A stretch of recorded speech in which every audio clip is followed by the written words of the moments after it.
Bonjour, donc je venais vers vous pour clarifier un peu les choses que nous avons vues la dernière fois. C'est pas facile, nous avons eu encore pas mal de difficultés, des coupures, des échos. Ça a été, moi-même quand j'ai réécouté la vidéo, j'ai trouvé ça très désagréable. Donc je vous remercie quand même pour ceux qui ont regardé, qui ont réussi à tenir, et puis c'est formidable. Donc je voulais vous faire un petit point de ce que nous avons vu le mardi dernier. Et voilà, donc sachez que depuis le début que nous avons commencé, nous avons tout le temps des difficultés à passer ces messages. La première, il n'y a pas eu d'électricité, donc elle a été annulée. Et puis chaque fois, il y a des problèmes techniques. Donc voilà, donc là je vous fais un petit récapitulatif. Donc nous avons vu que depuis le début, nous avons démarré avec la bête d'Apocalypse 13:11, celle à deux cornes, semblable à un agneau qui se lève de la terre. Et nous l'avons trouvé dans Daniel 8, c'est-à-dire c'est le bélier à deux cornes, qui mis à terre et qui est soumis à une bête, voilà, qui est mis sous les pieds. Donc c'est le même personnage. Au verset 20, il nous est dit que c'est le bélier que tu as vu, qui avait deux cornes. Ce sont les rois, le Mède et le Persan, c'est-à-dire ce qui représente aujourd'hui la Turquie et l'Iran. Donc ce bélier sera l'association de la Turquie et de l'Iran, qui porteront un islam radical. Alors ces deux bêtes, comme c'est écrit dans Daniel 8:17 par exemple, ou celle de l'Apocalypse, enfin, le bélier et la bête d'Apocalypse, c'est des choses qui se passent à la fin. Voilà. En leur réalisation à la fin. Donc nous avons parlé mardi dernier de Daniel 8:2, où je vous ai montré ce que Daniel a vu dans sa vision, c'est-à-dire il a vu son tombeau. Et pour cela, vous pouvez aller voir sur Google Maps, vous tapez Iran-Suse, à gauche du palais de Darius, en zoomant, proche d'une rivière, vous allez tomber sur son tombeau. Et dans Daniel 8:2, c'est traduit par la capitale, dans la plupart des traductions, mais aussi dans d'autres, c'est le palais, ou c'est le temple aussi, dans certains mots, c'est le mot Bira en hébreu, ou la citadelle.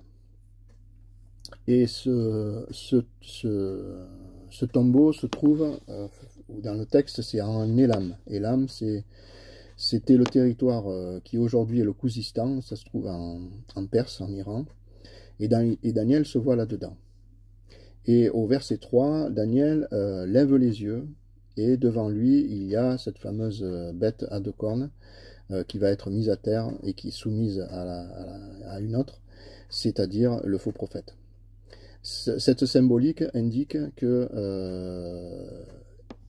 Daniel se voit mort, et il se voit lever les yeux, et devant lui, il y a toute l'histoire qui va se dérouler devant lui. Il va voir la vision, quoi, jusqu'au verset 12, où ce sera la fin de la petite corne. Voilà. Donc, je vous ai dit aussi que j'en ai pris plusieurs versets, plusieurs passages des Écritures, pour dire que quand un prophète se voit dans une vision, c'est qu'il sera acteur au moment de la réalisation de ces choses.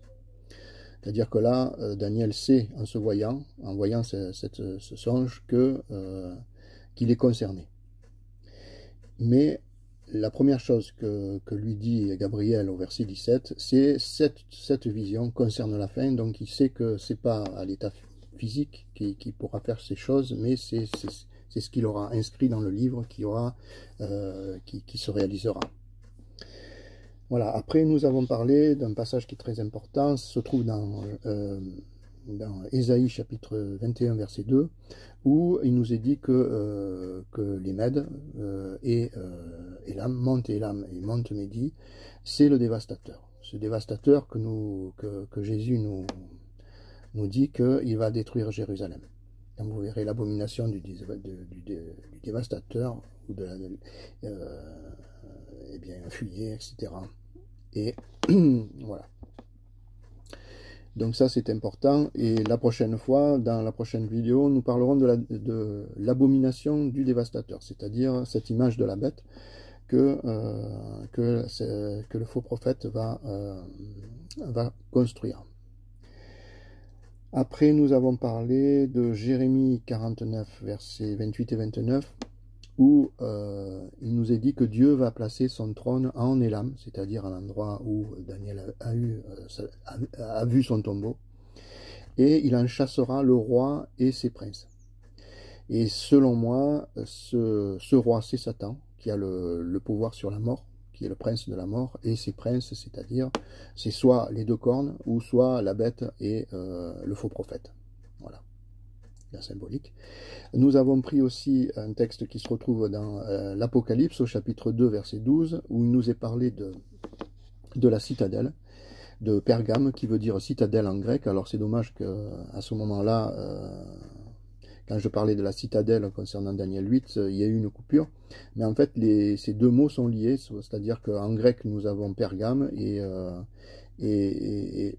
le mot qui est employé, traduit par capitale, etc., veut dire aussi citadelle dans Daniel. Donc, personnellement, je fais le lien entre tous ces textes qui font... voilà. Et donc, c'est dit au chapitre 2, verset 12, que c'est là où Satan a sa demeure. Voilà.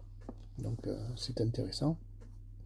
Après, nous avons pris un passage qui se trouve dans Daniel 2, où il nous est parlé de la statue, où, contrairement à souvent ce qu'on apprend, c'est-à-dire que c'est qu'un empire, le quatrième empire, c'est l'empire romain, qui aboutit sur les orteils,